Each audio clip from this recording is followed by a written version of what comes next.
नमस्कार विद्यार्थी मित्रांनो, आज आपण आपला इयत्ता 9वीचा इतिहास राज्यशास्त्र याचा जो चौथा पाठ होता आर्थिक विकास हा अभ्यासणार आहोत. यात आपण मागच्या व्हिडिओजमध्ये जे आहे तर देशाने स्वातंत्र्य झाल्यानंतर जी अर्थव्यवस्था स्वीकारली, मिश्र अर्थव्यवस्था आपण स्वीकारली, त्यातून आपण आपली अर्थव्यवस्था मजबूत करण्याचा प्रयत्न केला.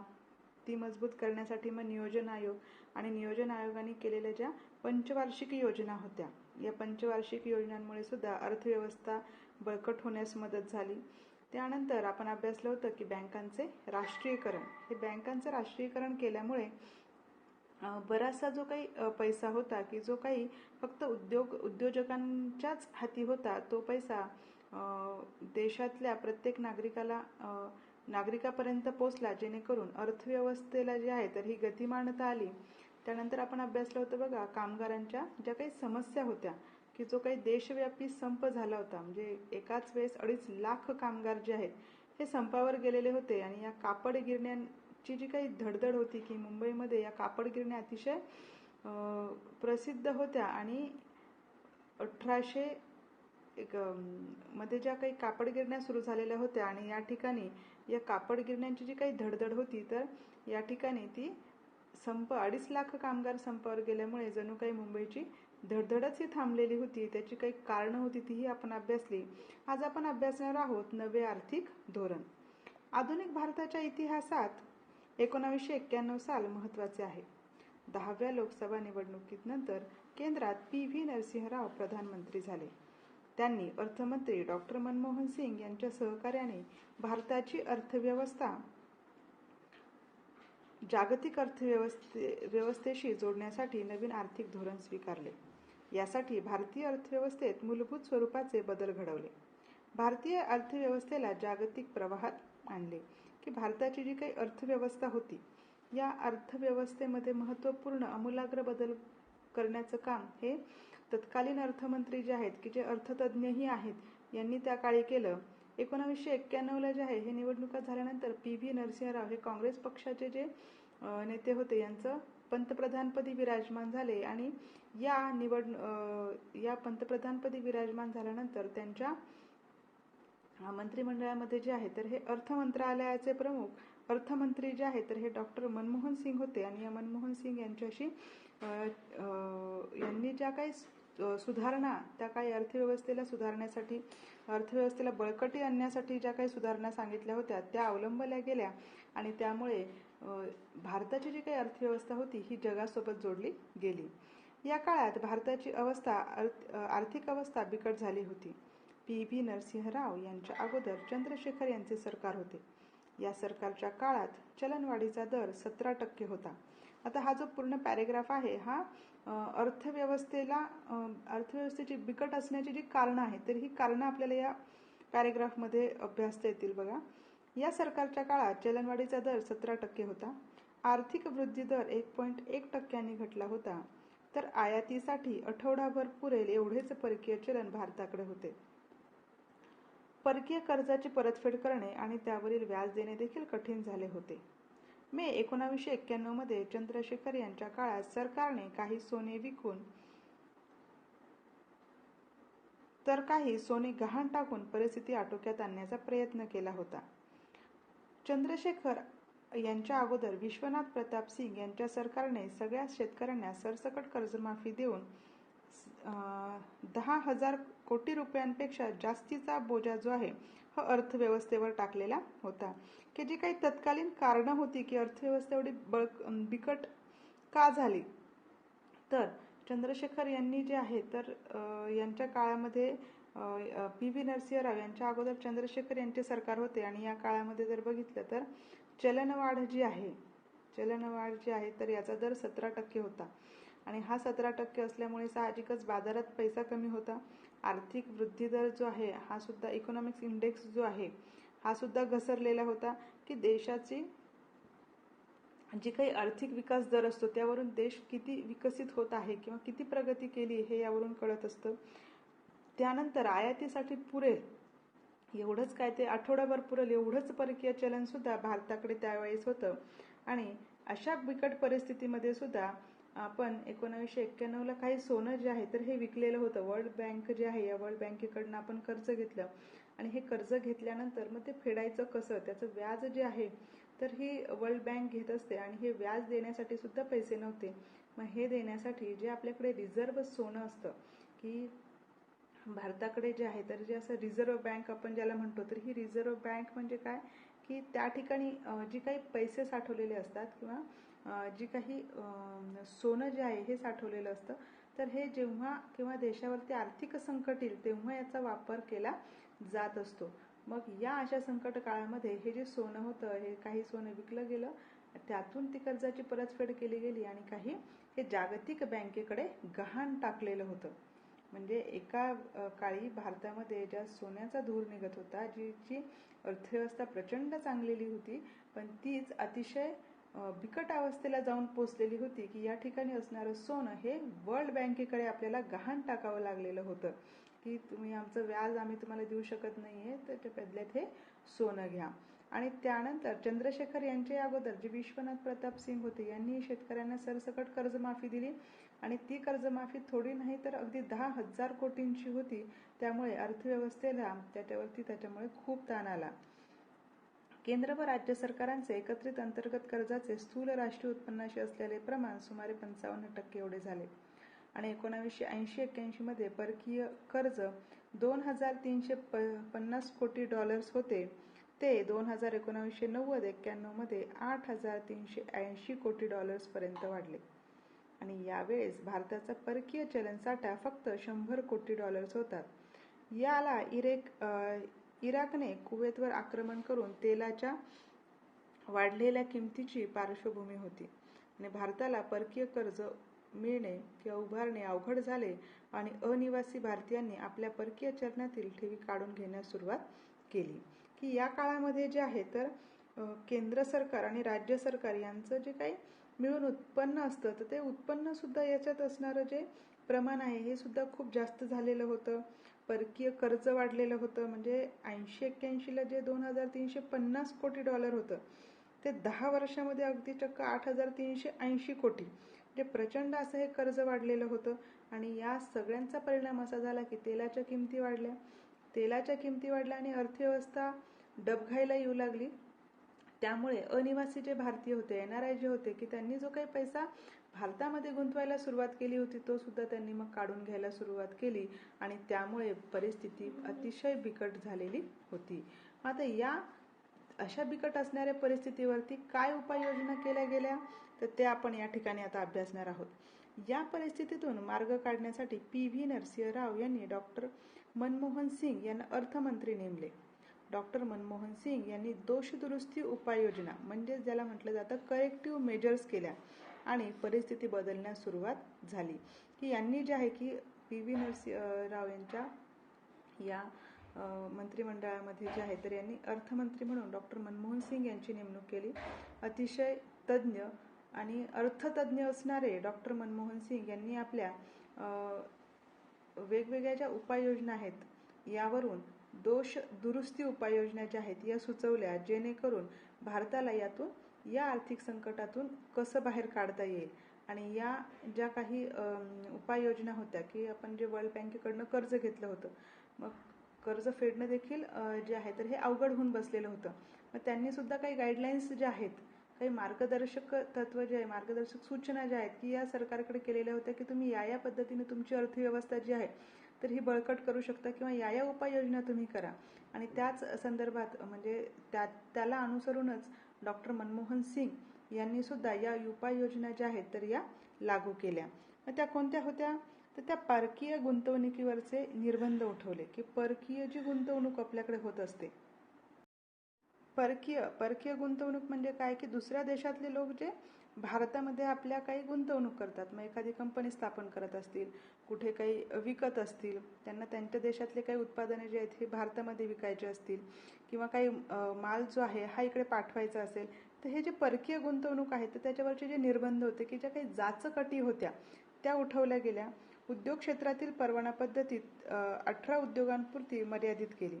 की परवाना जो आहे की ज्याला आपण लायसन्स म्हणतो, की जेव्हा दुसऱ्या देशातली लोक जे आहेत किंवा दुसऱ्या देशातली जी काही उद्योजक जे आहे, जेव्हा आपल्या देशात उद्योग स्थापन करतील तर त्यासाठी लागणारे जे काही लायसन्स होते, परवाने होते, तर ते फक्त 18 उद्योगांसाठीच मर्यादित करण्यात आले. बाकीच्या इतर उद्योगांवरती परवाने ठेवले नाहीत.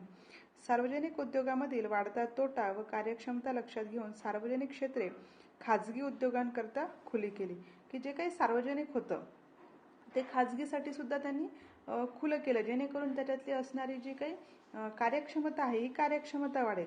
म्हणजे खाजगी म्हणजे काय केलं तर ज्या प्रकारे बघा आपल्याकडे फक्त ST महामंडळाच्याच बस होत्या, मग त्याच्याबरोबर ज्या आहेत ह्या ट्रॅव्हल्सला सुद्धा त्यांनी परवानगी दिली की खाजगी असणाऱ्या ज्या ट्रॅव्हल्स आहेत ह्या सुद्धा चालवल्या जाऊ शकतात. म्हणजे जेणेकरून काय झालं की ST महामंडळावरतीच बोजा न येता की ट्रॅव्हल्स म्हणजे ज्याला जास्त पैसे देऊन तुम्ही त्याही सुरक्षिततेत किंवा त्याही सेवा तुम्ही घेऊ शकता. त्याचबरोबर जे काही दळणवळणाची म्हणजे विमानं जी होती तर फक्त एअर इंडियाचंच विमान न राहता त्या ठिकाणी खाजगी क्षेत्र सुद्धा त्याच्यासाठी खुले केले की तुम्ही जेटचे विमानं असतील तर ते सुद्धा तुम्ही ती सुद्धा सुविधा तुम्ही देऊ शकता, जेणेकरून चांगल्या दरामध्ये किंवा कमी पैशात चांगल्या पैशामध्ये जे आहे तरी तुम्हाला पाहिजे ती सुविधा त्या ठिकाणी तुम्हाला मिळेल. मग हे अशा बऱ्याच ठिकाणी केले गेले. या काही सुधारणा ज्या होत्या त्या म्हणजे काय केलं की जे सार्वजनिक उद्योग जे होते की जे सरकारी होते तर त्याला खाजगी स्वरूपही दिलं गेलं. शेअर बाजारावर नियंत्रण आणण्यासाठी 1992 मध्ये सेबीची securities and exchange board of इंडियाची स्थापना केली. त्याच्यामुळे काय झालं की नॅशनल स्टॉक एक्सचेंजचे संगणकीकरण करण्यात आले आणि मंदीचे सावट दूर करण्यास प्राधान्य दिले. की जेणेकरून सगळी जी स्टॉक एक्सचेंज होतं हे कशाखाली आलं तर संगणकीकृत झालं. म्हणजे प्रत्येक ठिकाणी जे आहे तर हे कम्प्युटर्स झाले, जेणेकरून त्या ठिकाणी ऑनलाईन जे आहे हे सगळं होऊ लागलं आणि ज्यातून प्रत्येकजण जो आहे म्हणजे त्या ठिकाणी स्टॉक एक्सचेंजमध्ये जो आहे शेअर मार्केटमध्ये जो गुंतवणूक करणारा आहे त्याची मिळकत जी आहे किंवा पैसा जो आहे हा त्या ठिकाणी व्यवस्थितरित्या गुंतवला जाऊ लागला आणि त्यामुळे मंदीचं जे काही सावट होतं हे सावट दूर होण्यास मदत झाली. एक्सचेंज बोर्डची जेव्हा security and exchange board of India म्हणजेच सेबी जी आहे SEBI ही सेबी जी आहे तर ही अतिशय महत्त्वपूर्ण असा बदल हा त्या काळात होता, कारण की त्यानंतर जे आहे शेअर मार्केटमध्ये मोठ्या प्रमाणामध्ये बदल झाले, परकीय गुंतवणूकदार वाढले आणि एक प्रकारची पारदर्शकता जी आहे तर ही पारदर्शकता व्यवहारामध्ये त्या ठिकाणी येऊ लागली. म्हणजे कुणीही टॅक्स बुडवून किंवा कर चुकवेगिरी करून किंवा इतर वाईट मार्गाचा जो काही पैसा होता हा न राहता त्या ठिकाणी एक प्रकारे पारदर्शकता जी आहे ती या ठिकाणी आली. डॉक्टर मनमोहन सिंग यांच्या पहिल्या अर्थमंत्रीपदाच्या कारकिर्दीत भारतातील परकीय गुंतवणूक वाढली, कारण की आपण जे काही निर्बंध होते हे निर्बंध हटवलेले होते, त्याच्यामुळे बरेचसे जे देश जे आहेत हे भारतात गुंतवणूक करण्यास तयार झाले आणि मग उद्योगधंदे असतील, फॅशन इंडस्ट्री असेल, त्याचबरोबर टेलिकम्युनिकेशन असेल म्हणजे ज्याला आपण फोन वगैरे जे म्हणतो ते असेल, संरक्षणाच्या बाबतीतलं जे असेल, या सगळ्याच बाबतीमध्ये जे आहे तर भारतामध्ये गुंतवणूक वाढली. भारताने बँक ऑफ इंग्लंडमध्ये गहाण ठेवलेले सोने परत आणले आणि देशातील भांडवलदार वर्ग व मध्यमवर्गाचा पाठिंबा सरकारला मिळाला. सरकारने दूरसंचार क्षेत्र खुले केल्यामुळे मोबाईल फोन सेवा देशभर सुरू झाली. की दूरसंचार क्षेत्र जे आहे हे खुलं केलं, सार्वजनिक केलं आणि त्यामुळे जे आहे तर मोबाईल फोन जे आहेत हे सगळीकडे मिळू लागले. आता जे फोन आपण वापरतो हा अगदी त्याचा खूप मोठा बदल ज्याला आपण म्हणतो. तर पूर्वी जे आहे तर हे छोटे फोन होते. सगळ्यात अगोदर फोन जो होता तो रिलायन्सचा आलेला होता बघा, त्याच्या अगोदर एक मोटोरोलाचा आलेला होता. मोटोरोला म्हणजे मोठा असा आपला कंपास एवढा तुमचा असणारा तसा एक हँडसेट होता तो. त्यानंतर त्याच्यात छोटा हा रिलायन्सचा आलेला होता आणि त्यानंतर मग हळूहळू जे आहे तर इतर ज्या काही कंपन्या आहेत यांचेही हँडसेट जे नोकिया आहे, सॅमसंग आहे, हे बरेचसे छोटे छोटे अगदी पूर्वी जर तुम्ही पाहिले असेल तर अगदी छोटे फोन होते, म्हणजे मोठे होते. त्यानंतर त्याचा आकार हळूहळू छोटा छोटा होत गेला आणि आज आपण बघतो की आज आपण अँड्रॉइड फोन जे आहेत तर म्हणजे एक छोटा कम्प्युटरच आपण हातात घेऊन फिरत असतो, एवढा बदल त्यात झाला. डॉक्टर मनमोहन सिंग यांनी जागतिक व्यापार संघटनेच्या करारावर सही करून खाजगीकरण, उदारीकरण आणि जागतिकीकरण यासाठी सुरुवात केली. आता जागतिक व्यापार संघटना म्हणजेच वर्ल्ड ट्रेड ऑर्गनायझेशन याची महत्त्वपूर्ण भूमिका या सगळ्या बदलांमागे होती. भारताने 1995 मध्ये वर्ल्ड ट्रेड ऑर्गनायझेशनचे सदस्यत्व स्वीकारले आणि या संघटनेचा उद्देश जो होता हा पुढील प्रमाणे होता की वर्ल्ड ट्रेड संघटना म्हणजे काय. तुम्हाला WTOची किंवा वर्ल्ड ट्रेड ऑर्गनायझेशनची टीप जर आली तर ही सगळी माहिती त्याच्यामध्ये तुम्हाला आली पाहिजे की आपण 1995 मध्ये याचं सदस्यत्व स्वीकारलेलं होतं. याचा उद्देश काय होता तर देशादेशांमधील व्यापार खुला करणे, आंतरराष्ट्रीय मुक्त व्यापाराला अडथळा आणणारे व भेदाभेद करणारे कायदे, निर्बंध व नियम आणि धोरणे हे संपुष्टात आणले व जगभरातील व्यापाराचे रीतसर बहुपक्षीय यंत्रणेच्या माध्यमातून नियमन करणे. म्हणजे अगदी देशादेशांमधला जो काही व्यापार होता हा व्यापार एकमेकांसाठी जे आहे तर हा खुला करणे. म्हणजे प्रत्येक जण जो आहे तर या ठिकाणी देशादेशातील व्यापार खुला करणे म्हणजे प्रत्येक देशांसोबत जे आहे तर हे व्यापार करत असताना ज्या काही नियम असतील, काही जे निर्बंध असतील खूप कडक असतील तर त्याच्यावरती जे आहे तर हे कायदे जे असतील तर हे संपुष्टात आणणे जेणेकरून प्रत्येक देश स्वतःचा आर्थिक विकास व्यवस्थितरित्या करून घेईल. WTO अस्तित्वात येण्यापूर्वी गॅट अस्तित्वात होते. Journal agreement and tariff and trade ही संघटना आंतरराष्ट्रीय स्तरावरती काम करत होती की WTOच्या अगोदर वर्ल्ड ट्रेड ऑर्गनायझेशनच्या अगोदर गॅट अस्तित्वात होतं बघा. कारण की हे जे दोन्ही महत्त्वपूर्ण WTO आणि गॅट हे अर्थशास्त्रामध्ये अतिशय महत्त्वपूर्ण संकल्पना आहेत. जेव्हा आपण अर्थशास्त्र शिकतो, आता तुम्हाला यावर्षी अर्थशास्त्र नाही, तुम्हाला भूगोलात अर्थशास्त्र एकत्र आहे आणि काही भाग हा याच्यात टाकलाय. तर हे अर्थशास्त्रामध्ये हे दोनही जे घटक होते किंवा या संघटना होत्या या अर्थव्यवस्थेसाठी अतिशय महत्त्वपूर्ण जे काही बदल होते त्यासाठी या संघटनांचा उल्लेख केला जातो. कारण की गॅट जी होती ही general agreement and tariff and trade ही अतिशय महत्त्वाची आंतरराष्ट्रीय संघटना होती जेणेकरून संपूर्ण जगामध्ये होणारा जो व्यापार आहे तर या गॅटच्या अंतर्गत चालत होता. जेणेकरून ज्या काही जाचक अटी असतील, काही अडचण येत असेल देशादेशांमध्ये व्यापार करण्यासाठी, मग वाहतुकीचे असेल किंवा इतर जे काही असतील, जसं आता आपलं भारत आणि चीन असेल, भारत आणि पाकिस्तान असेल, यासोबत आपण व्यापार करत असताना म्हणजे जे काही आपले शत्रू राष्ट्रसुद्धा आहेत किंवा जे प्रकारचे संबंध आहेत त्याचा परिणाम अर्थव्यवस्थेवर किंवा व्यापारावर न होता जेणेकरून त्यातून चांगल्या प्रकारे दोन्ही देशांची अर्थव्यवस्था कार्यरत राहतील हे बघण्याचं काम जे आहे, असं जगभरातले इतरही जे देश आहेत या सगळ्यांचं अर्थव्यवस्था बघण्याचं काम जे आहे तर हे गॅट करत होतं.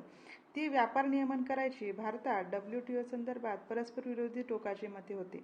असे असूनही WTOचे सदस्यत्व स्वीकारण्याचा निर्णय घेतला. जागतिक व्यापार संघटनेच्या तरतुदी अनुदाने, आयात निर्यात, परकीय गुंतवणूक, संरक्षित क्षेत्रे, शेती, तंत्रज्ञान व सेवा यांच्याशी संबंधित आहेत.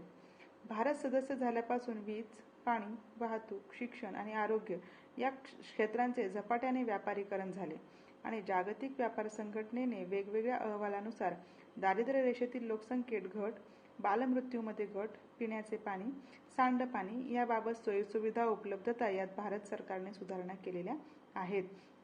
की या WTOचं सदस्यत्व स्वीकारल्यानंतर शिक्षण क्षेत्रात जे आहे किंवा वीज असेल, पाणी असेल या सगळ्याच क्षेत्रासंबंधी म्हणजे अर्थव्यवस्था बळकट होण्यासाठी ज्या ज्या काही मार्गदर्शक तत्व असतील किंवा सूचना असतील हे सगळं करण्याचं काम हे WTO करतं.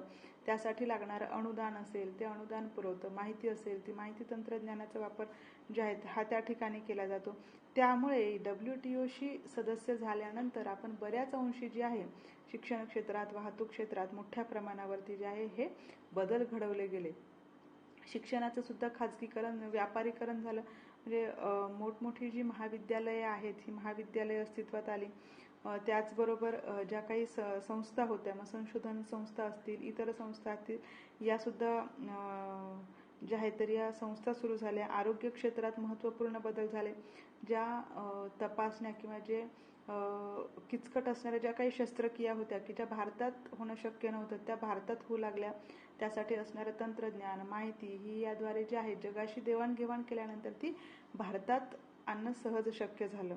मग या सगळ्याच बाबतीत जे आहे तर मोठ्या प्रमाणावरती बदल या जागतिक व्यापार संघटनेच्या या अहवालानुसार किंवा त्यांच्या या धोरणांनुसार आपण आपल्या देशामध्ये त्या काळी झाले. त्यामुळे काय झालं की बालमृत्यूमध्ये घट झाली. कारण की आपण जे काही लसी ज्या आहेत आधुनिक त्या दिल्या गेल्या जाऊ लागल्या. कुपोषणाचं प्रमाण कमी झालं. ज्या गरोदर माता होत्या, स्तनदा माता होत्या त्यांच्या मृत्यूचं प्रमाण कमी झालं. त्याचबरोबर लोकसंख्येमध्ये सुद्धा देखील घट झालेली दिसून येते. जागतिक व्यापार संघटनेच्या मार्गावर भारताने पुढे दक्षिण आशियाई प्राधान्य करार south Asia preferential trade agreement केला. भारताने सार्क देशांकरता विविध वस्तूंच्या आयातीवरील निर्बंध उठवले, आयात शुल्क सवलत दिली आणि भारतीय विमा क्षेत्र खाजगी व परकीय गुंतवणुकीला खुले केले. की याच WTOच्याच धर्तीवरती जी दुसरी एक संस्था होती की दक्षिण आशियाई प्राधान्य व्यापार south Asia preferential trade agreement, मग याच्यानुसार जे आहे तर मग या करारानुसार जे आहे जे काही सार्क देश आहेत या सार्क देशांसोबत हा करार केला गेला आणि यामुळे काय झालं की एकमेकांच्या आयातीवरील जे काही निर्बंध होते, वस्तूंवरील जे काही टॅक्स लावला जायचा हा टॅक्स कमी केला गेला. हा टॅक्स कमी केला गेल्यामुळे मग साहजिकच वस्तूंची देवाणघेवाण वाढली, मग त्यामुळे देशामध्ये त्याची विक्री वाढली आणि जगामध्ये भारत हा एक असा एक देश आहे की जसं आपण म्हणतो की चीन हा लोकसंख्येच्या बाबतीत पुढे आहे आणि त्यात दुसरा क्रमांक आपला भारताचा लागतो. त्याच्यामुळे जगासाठी भारत देश जो आहे हा गुंतवणुकीसाठी एक खूप मोठा भाग आहे. आपल्या देशात जे आहे तर खूप काही वस्तू ज्या आहेत ते विकल्या जाऊ शकतात किंवा घेणारी लोक जास्त आहेत. त्याच्यामुळे प्रत्येक देश जो आहे तर हा भारतात व्यापारासाठी जो हा प्राधान्य देतो. या ठिकाणी आपण व्यापार केला पाहिजे म्हणून म्हणजे साहजिकच या ठिकाणी व्यापार जो आहे तर हा जितका जास्तीत जास्त खुला केल्यानंतर प्रत्येक देश जो आहे तर हा व्यापार भारतामध्ये गुंतवणूक करण्यासाठी जे आहे हा पुढे आला आणि त्यासाठी लागणाऱ्या ज्या काही जाचकटी होत्या या जाचकटी कमी केल्या गेल्या. त्याच्यामुळे जे आहे तर लोकांचा या ठिकाणी समजा एखादा उद्योजक जो आहे त्याला भारतात उद्योग स्थापन करायचा असेल तर मग या ठिकाणी जे काही त्याला परवाने लागतात, मग जागेसाठी असेल, वीज मिळण्यासाठी असेल किंवा दळणवळण म्हणजे वाहतुकीसाठी असेल, मग तुमच्याकडं ज्या काही वेगवेगळे लायसन्स लागतात, ज्या काही जाचकटी असतात या बऱ्याच अंशी कमी केल्या गेल्या. त्यामुळे या ठिकाणी गुंतवणूक जी आहे ही मोठ्या प्रमाणावरती वाढली आणि देशाची अर्थव्यवस्था जी आहे तर ही नव्याने जी आहे तर ही जगाशी जोडली गेली. अशा रीतीने आपण स्वातंत्र्योत्तर भारताची आर्थिक वाटचाल अभ्यासली. मिश्र अर्थव्यवस्था ते जागतिकीकरण असा प्रवास आपण केला आणि पुढील पाठात आपण भारताची अन्य क्षेत्रातील प्रगती पाहणार आहोत. अशा प्रकारे या पाठामध्ये जे आहे तर हे आपण भारतातनी स्वातंत्र्यानंतर केलेला जो आर्थिक विकास आहे हा आपण अभ्यासलेला आहे. आता या भागामध्ये जर तुम्हाला काही समजलं नसेल या पाठात म्हणजे पूर्ण हे सगळे व्हिडिओज परत एकदा पहा आणि यात जर तुम्हाला काही भाग समजला नाही तर तो मला एका कागदावर लिहून जे आहे तर ते मुद्दे लिहून ते मला फोटो काढून ग्रुपवरती सेंड करा, जेणेकरून मी तुम्हाला परत एकदा त्या मुद्द्यांचं जे आहे तर हे विश्लेषण करून सांगेन, जेणेकरून तुम्हाला ते मुद्दे अधिक चांगल्या रीतीने कळतील.